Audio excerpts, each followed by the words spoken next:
Bakunzi b'umuyoboro wa YouTube channel Mwarimu Wacu TV muraho neza.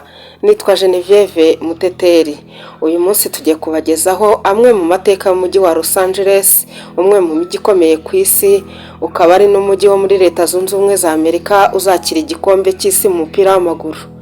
Aha twabibutsa ko igikombe cy'isi kizakirwa n'imijyi itatu ariyo Mexico City, Los Angeles na New York City. Amakuru dukesha imbuga nkoranyambaga aravuga ko Los Angeles ari umujyi ufite amateka maremare watangiye kubaho kera cyane mu myaka y'igihumbi 1500, utangira ari umudugudu muto w'abanya-Espagne, nyuma uza kuba umujyi ukomeye muri Leta Zunze Ubumwe za Amerika. Ni umujyi uzwi cyane ufatwa nk'umurwa mukuru wa sinema Hollywood ku rwego rw'isi. Ni agace karangwamo imikino, ubucuruzi n'umuco, ukaba ari umwe mu mijyi minini cyane muri Leta Zunze Ubumwe za Amerika. Los Angeles bivuga ko mu mwaka w'igihumbi 1500 kari agace gatuwe n'abasangwabutaka bo mu bwoko bwa Tongwa, bari batunzwe no kuroba, guhiga ndetse no guhinga byoroheje.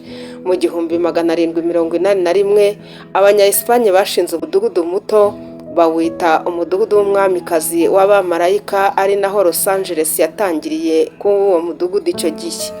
Mexico imaze kubona ubwigenge kuri Espagne, Los Angeles yabaye munsi ya Mexico icyo gihe. Ubuzima ngo bwari bushingiye ku buhinzi n'ubworozi. Los Angeles yinjiye muri Leta Zunze Ubumwe za Amerika mu myaka y'igihumbi 1848 n'igihumbi 1850 nyuma y'intambara ya Mexico, Amerika na California, ubwo yaje kuba igice cya Leta Zunze Ubumwe za Amerika mu gihumbi 1850, iba umujyi wo muri Leta Zunze Ubumwe za Amerika wemewe nyuma y'iyi ntambara. Mu myaka y'igihumbi 1900 kugeza igihumbi 1950 Los Angeles yatangiye kwaguka kubera gari ya moshi, ubucuruzi n'abimukira benshi. Icyo gihe ngo nibwo Hollywood yatangiye kumenyekana cyane kubera amasinema. Umujyi wa Los Angeles ukaba ufite stade nini igezweho yitwa SoFi Stadium, yakira abantu bari hagati y'ibihumbi 70 n'ibihumbi 100. SoFi Stadium ikaba ifatwa nk'umwe mu mastade agezweho ku isi kubera uburyo yubatswemo, ikoranabuhanga rihanitse, ifite ubushobozi bwo kwakira ibirori bikomeye harimo n'imikino y'igikombe cy'isi. SoFi Stadium ngo ifite igisenge kidasanzwe kirabagirana kandi cyemerera urumuri rw'izuba kwinjira, kikaba ari igisenge ngo kigira uburyo kirinda imvura ndetse n'izuba.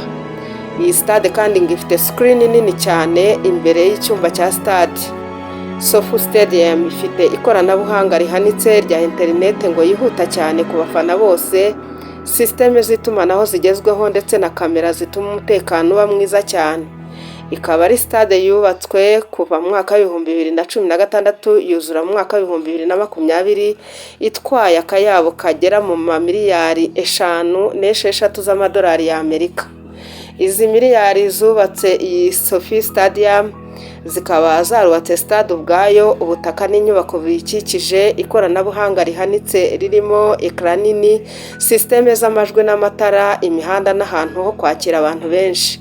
Mu bindi byatumye igira igiciro kinini ngo nuko yubatswe mu mujyi uhenze, ikoresha design igezweho cyane ku rwego rw'isi. Shuti bakunzi b'umuyoboro wa YouTube channel Mwarimu Wacu TV, naha dusoreje amwe mu mateka y'uyu murwa mukuru wa Los Angeles uzakira imikino y'igikombe cy'isi. Turabashimira inkunga yanyu mudahwema kudukurikira, mukomeze mukande subscribe, mukoreshe na comment. Uruhare rwanyu ni ingirakamaro.